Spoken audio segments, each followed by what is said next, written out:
Welcome to the crazy entrepreneur. दूसरों के मन को कैसे नियंत्रित करें। आप एक डॉक्टर, इंजीनियर, फैशन डिजाइनर या सेल्फ एम्प्लॉयड, नेटवर्कर, एंटरप्रेन्योर या छात्र हैं। सैकड़ों व्यवसायों में कोई भी पेशा हो सकता है। हर जगह इस कला की आवश्यकता है। Discover the crazy entrepreneur in you with this comprehensive blueprint for network marketing and entrepreneurship.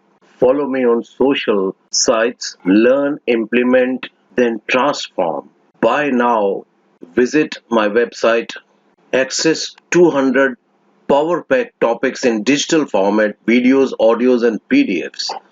तो आपका कोई भी प्रोफेशन हो, दूसरों के मन को कैसे नियंत्रित करना, ये एक अद्भुत कला है। अब प्रोस्पेक्ट या कस्टमर के मन को अपने नियंत्रण में कैसे करें। आप एक व्यवसाय चला रहे हैं और व्यवसाय में सबसे ज्यादा महत्वपूर्ण क्या है? सबसे ज्यादा वो है सेल्स, बिक्री। और बिक्री में क्या जरूरत है आपको ये समझना होगा। और बिक्री में सबसे ज्यादा क्या जरूरत है आपको ये पता होना जरूरी है कि प्रोस्पेक्ट या ग्राहक के मन की बात, उसको पढ़ने के लिए आपको पता होना चाहिए कैसे पढ़ें, उसके माइंड को आप कैसे कंट्रोल करें, आप कैसे अपनी बातों से उसे अपनी बात समझा सकें और सेल्स क्लोज कर सकें। नंबर 1, कस्टमर के मन की बात जानने के लिए कुछ तरीके। जब आप अपने प्रोस्पेक्ट के साथ बातचीत करते हैं तो बातचीत पर किसका नियंत्रण? आपकी बातचीत में आपका नियंत्रण कंट्रोल होता है या प्रोस्पेक्ट का? याद रखिए, किसी भी स्थिति में नियंत्रण उस व्यक्ति के हाथ में होता है जो प्रश्न पूछता है। तो पहली बात ये तो सिद्ध हुई कि प्रश्न पूछना बहुत महत्वपूर्ण है। और दूसरी बात, सही प्रश्न पूछना और भी ज्यादा महत्वपूर्ण। इसको कहते हैं साइंस ऑफ स्पिन सेलिंग। आइए इसे एक उदाहरण से देखें। दोस्तों, एक बारी मैं अपने एक छात्र के घर गया। मैंने उससे पूछा, वहाँ एक बुजुर्ग आदमी बैठे थे, ये कौन है? उन्होंने कहा मेरे दादाजी। मैंने उन्हें पूछताछ की। मैं उनको एक टेक्निक दिखाना चाहता था।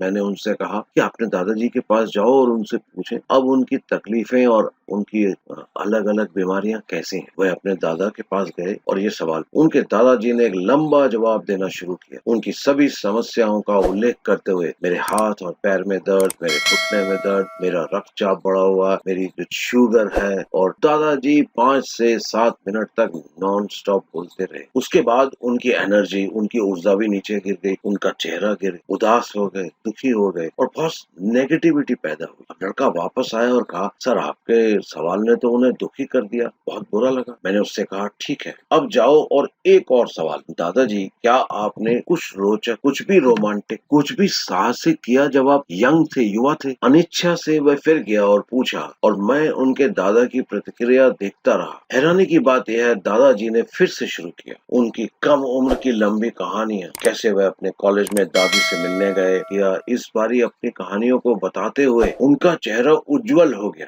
एक मुस्कान आ गई और एक सकारात्मक ऊर्जा के साथ हलचल शुरू हो गई, एक पॉजिटिव एनर्जी आ गई। ऐसा क्यों हुआ? क्योंकि दिशा बदल गई। अपने विचार प्रक्रिया की दिशा नकारात्मक से सकारात्मक में बदल गई। सिर्फ एक सवाल बदल। तो प्रश्न न केवल यादों को जागृत करते हैं बल्कि भावनाएं भी जागृत करते हैं। अगर आप दूसरों का दिमाग पढ़ना चाहते हैं, प्रश्न पूछें, आपको सही सवाल का जवाब भी मिलेगा जो आप चाहते हैं। नंबर 1, समस्या पर आधारित प्रश्न। फिर आपको अपने प्रोस्पेक्ट की समस्या को समझना होगा। नंबर 2, समस्या को दूर करने की आवश्यकता जानने पर आधारित प्रश्न। एक समस्या है वो देख ली, अब उसको दूर करने की आवश्यकता कितनी है? तो नंबर 2 ये हुआ कि आवश्यकता को दूर करने की नीड। और तीसरा हुआ उसको आवश्यकता को पूरा करने वाला प्रश्न। Thank you.